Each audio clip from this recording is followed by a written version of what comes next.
Buenos días, buenas tardes, buenas noches. Bienvenidos una vez más a Doctrina Católica Tradicional y comenzamos con nuestras oraciones.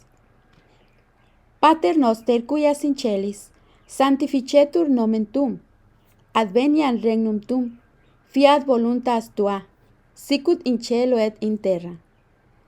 Panem nostrum quotidianos da nobis hodie, et dimiti nobis debita nostra, sicut nos dimittimus debitoribus nostres, et ne nos inducas in tentationem, sed libera nos a malo. Amén. Ave María, gratia plena, Dominus tecum, benedicta tu in mulieribus, et benedictus fructus ventris tui, Iesu. Sancta Maria, Mater Dei, ora pro nobis peccatoribus, nunc et in hora mortis nostre. Amén. Sancte Micael Arcangele, defendenos in praelio, contra nequitiam en insidias diaboli, esto presidium. Imperet illi Deus, supplices deprecamur, tuque princeps militia celestis, Satanam aliosque spiritus malignos, qui ad perditionem animarum pervagantur in mundo. Divina virtute in infernum detrud. Amén. Cor Iesus sacratitium, miserere nobis. Cor Iesus sacratitium, miserere nobis. Cor Iesus sacratitium, miserere nobis. La fraternidad sacerdotal de San Pío X no es sede vacantista. Este es el título que lleva por nombre este tema. Importantísimo, estimado católico, documentarnos, leer, aprender y sobre todo, esta enseñanza es de acuerdo a la Santa Iglesia y obviamente también por la fraternidad sacerdotal de San Pío X. Estaré intentando con la gracia, con la ayuda de Dios, explicar claro y concisamente las principales dudas respecto a este tema del sedevacantismo, pues la desinformación puede tener graves consecuencias. Así que veremos por qué la fraternidad sacerdotal de San Pío X, fundada por el venerable Monseñor Marcel Lefebvre, no es sedevacantista. Comenzamos. ¿Qué es el sedevacantismo? Bueno, el sedevacantismo es la teoría de aquellos que afirman que los papas más recientes, es decir, los papas del Concilio Vaticano II, los papas conciliares, no han sido realmente papas. Hay quienes lo afirman. Por consiguiente, la sede de San Pedro no está ocupada. Esta corriente de pensamiento se expresa en latín mediante la fórmula sede vacante. ¿Cuál es el origen de esta teoría? Esta teoría fue concebida en reacción a la gravísima crisis que la Iglesia ha experimentado y continúa experimentando desde el Concilio Vaticano II. Una crisis que Monseñor Lefebvre denominó con justicia como la Tercera Guerra Mundial.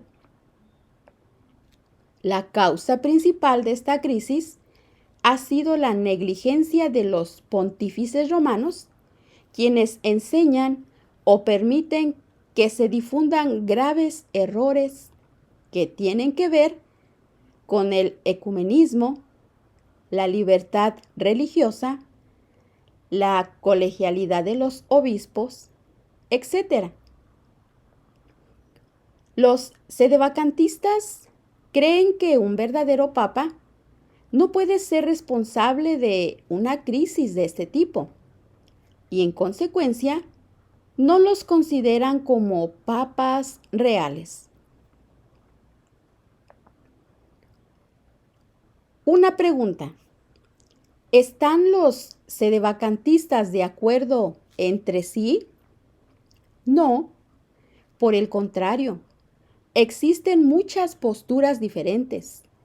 Algunos opinan que como la silla de San Pedro está vacante, alguien debería ocuparla. Y para este fin han elegido un papa. Este es el caso de la secta de Palmar en España, donde realmente sucedió esto. Entre aquellos que no van tan lejos, existen distintas corrientes. Veamos.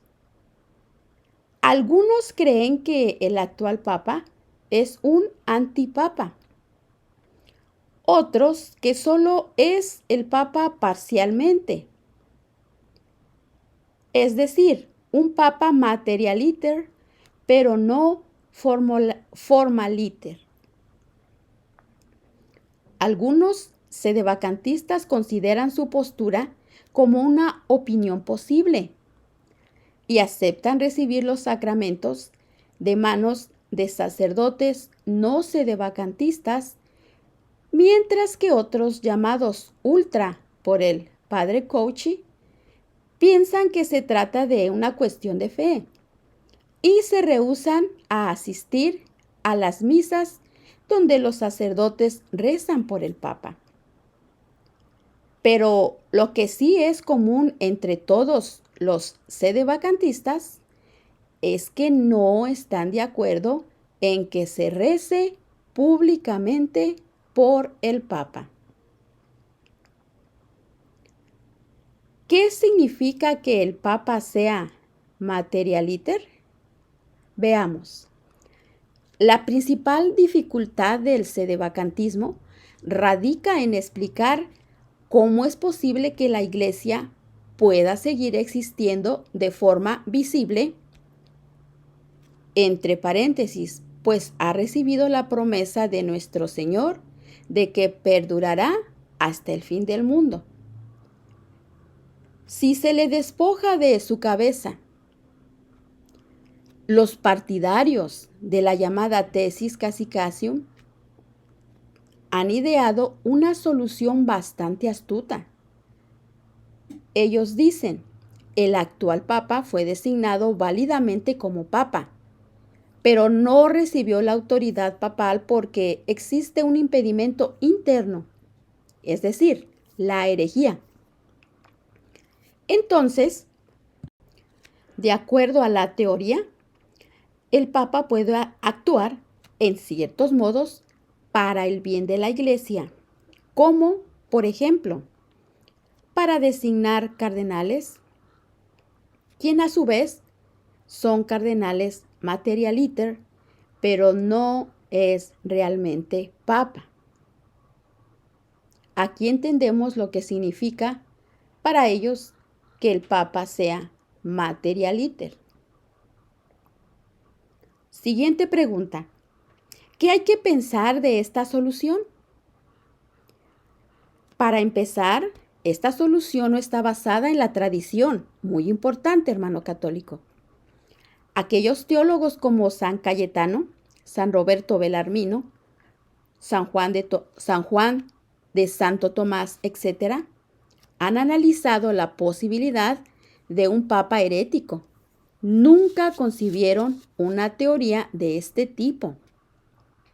Además, esto no resuelve la principal dificultad del sedevacantismo, a saber, ¿cómo puede la Iglesia seguir siendo visible si los papas, cardenales, obispos, etc., son privados de su forma, dejando así a la Iglesia sin ningún tipo de jerarquía visible? Por otra parte, esta teoría tiene algunos errores filosóficos graves, porque supone que una cabeza puede ser materialiter, es decir, no tener autoridad. Siguiente pregunta. ¿No es verdad que un papa que se convierte en hereje pierde el pontificado?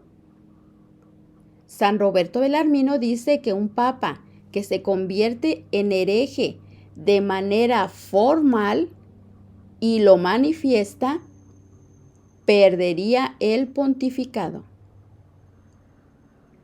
Para que eso aplicara a Papa Francisco, tendría que ser un hereje formal. Escuche la enseñanza, estimado católico. Tendría que ser un hereje formal, rechazando deliberadamente el magisterio de la Iglesia.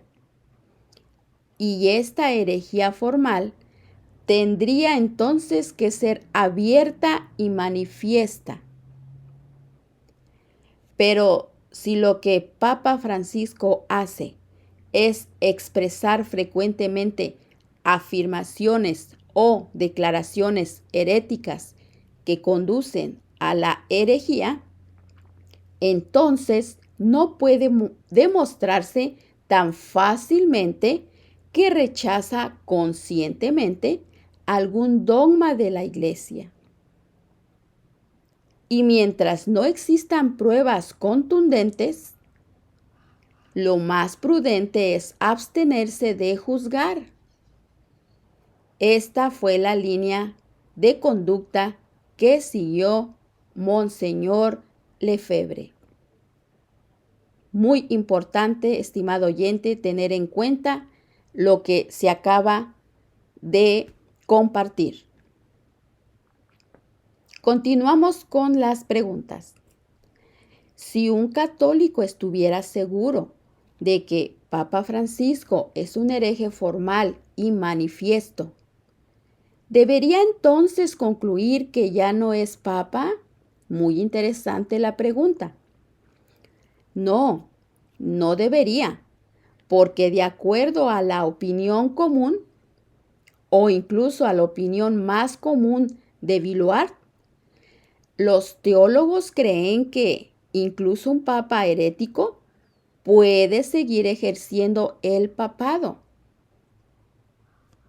Para que perdiera su jurisdicción, los obispos católicos, quienes por voluntad divina son los únicos jueces en cuestiones de fe, además del Papa, ellos tendrían que hacer una declaración denunciando la herejía del Papa. La opinión más común dice que Cristo, por una providencia particular, para el bien común y tranquilidad de la Iglesia, continúa proporcionando jurisdicción, incluso a un pontífice manifiestamente herético, hasta que llegara el momento en que fuera declarado un hereje manifiesto por la Iglesia. Es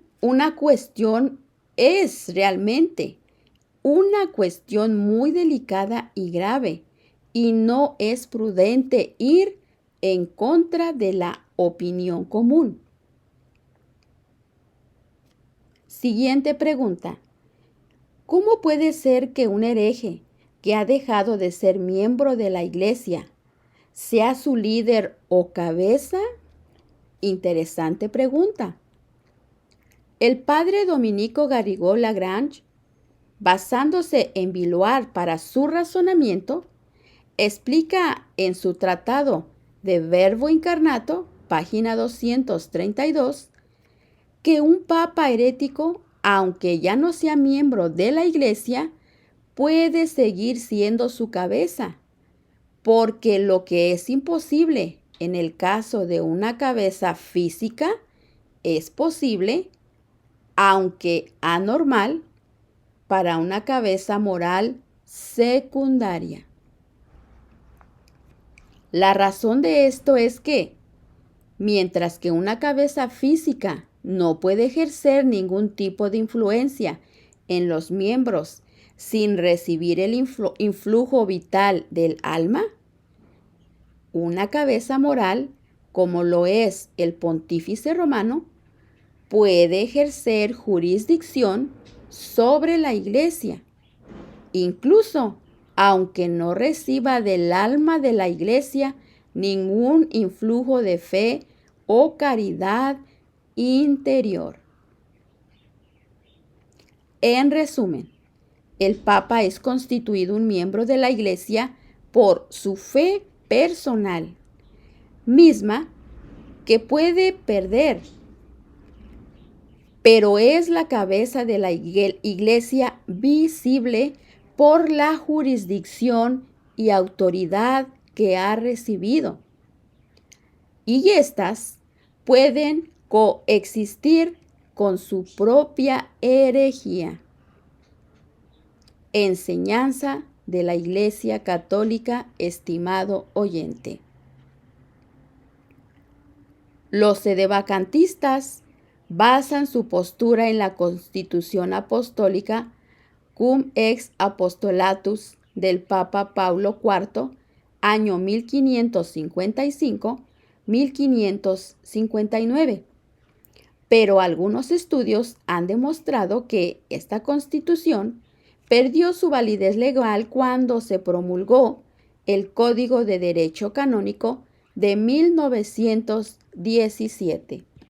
Y por lo tanto, no puede decir más que el argumento teológico que ya hemos examinado.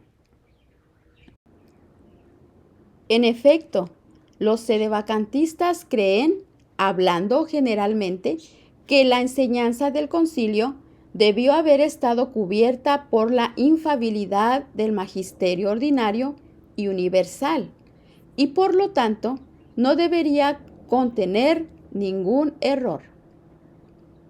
Pero, como sí tiene errores, por ejemplo, la libertad religiosa, entonces concluyen que Papa Pablo VI había dejado de ser papa en ese momento.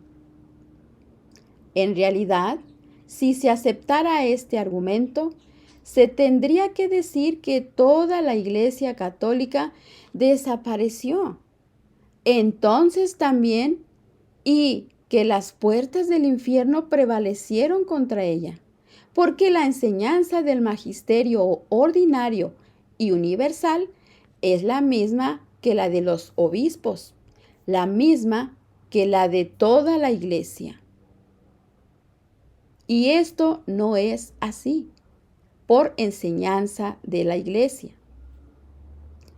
Es más fácil creer que la enseñanza del concilio y de la Iglesia conciliar no está cubierta por la infalibilidad del magisterio ordinario y universal.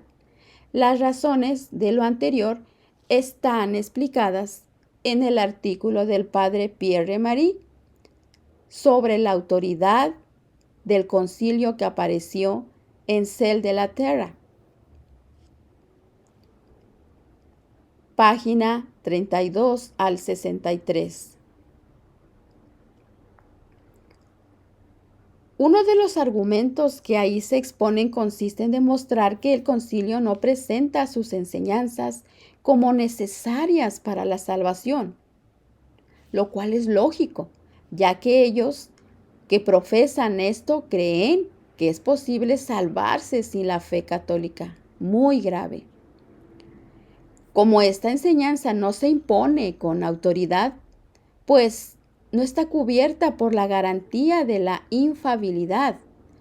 Lo mismo puede decirse sobre las leyes litúrgicas de la nueva misa y las leyes canónicas del Código de Derecho Canónico de 1983, promulgado por los papas más recientes. Una pregunta muy interesante. ¿No dice Santo Tomás de Aquino que en el canon no se debe rezar por los herejes? Bien, Santo Tomás de Aquino no dice que no se debe rezar por los herejes. Esto lo encontramos en su Suma Teológica, sino simplemente señala que en las oraciones del canon de la misa se debe rezar por aquellos cuya fe y devoción son conocidas por Dios. Dice Santo Tomás, para que este sacrificio consiga su efecto, aquellos por quienes se reza deben estar unidos a la pasión de Cristo por la fe y la caridad. No dice que rezar por los herejes está prohibido. Simplemente dice que esta oración no será tan eficaz como lo sería una oración para un católico y no está contemplada en el canon. Lo único que puede sacarse como conclusión de esta afirmación de Santo Tomás es que si el Papa es un hereje, cosa que aún tiene que ser demostrada públicamente, entonces la oración dicha por él no tendrá el efecto previsto. Una pregunta interesantísima para usted, estimado oyente. En conclusión, ¿qué debemos pensar del sedevacantismo? Bien, el sedevacantismo es una teoría que no ha sido comprobada de manera especulativa y es imprudente sujetarse a ella prácticamente. Es una imprudencia que puede tener consecuencias muy graves. Es por esto que Monseñor Marcel Lefebvre nunca adoptó esta postura e incluso prohibió a los sacerdotes de la fraternidad sacerdotal de San Pío X profesarla. Debemos confiar en su prudencia y sentido teológico.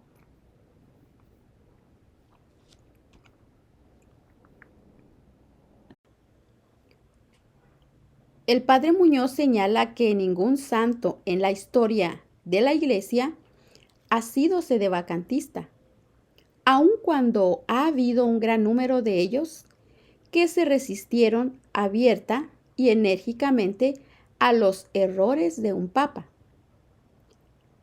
Hagamos nosotros lo mismo, de acuerdo a la enseñanza de la Santa Iglesia Católica. Así que entonces, estimado oyente, estimado hermano católico, la fraternidad sacerdotal de San Pío X no es sedevacantista como muchos lo creen. Por los estudios que hemos escuchado, esta breve síntesis teológica que he compartido con ustedes, la fraternidad ha reconocido a Roma, ha reconocido el papado en la Santa Sede y reza por el Papa. Así que nosotros hagamos lo mismo. Dios los bendiga. Y Santa María, ora pro nobis.